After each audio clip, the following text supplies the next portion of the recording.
That's right, buddy. It's a little while ago, your debut in Paris-Roubaix, up at the very sharp end of the race, looking after Wout, and ended up in 11th place. You must be quite proud of how you've done today.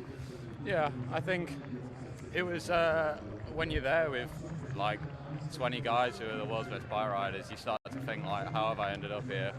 But yeah, I did what I could, and you know, Wout at the time wasn't feeling the best, and he told me to kind of go for my own opportunity. He started to put a bit of work for me, which you know, when Wout van Aert starts working for you, it's like, oh. But no, it was unfortunately I kind of ran out of bullets. You know, still being young, you don't necessarily have the capacity to go past 210, 220k, and then yeah, you just blow up, unfortunately. But yeah, I really enjoyed it.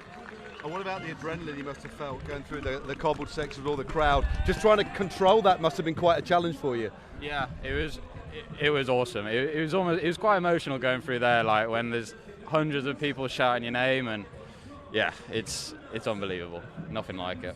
And from a quick technical perspective, you're obviously riding these tyres. How much difference did that make to you today to deflate and inflate along the way? Yeah, I think on the road sections, especially earlier on, was a big benefit. You're not riding on a pressure that you want to use on the cobbles. So, and then when you hit the cobbles, it's so much smoother. The ride is really comfortable.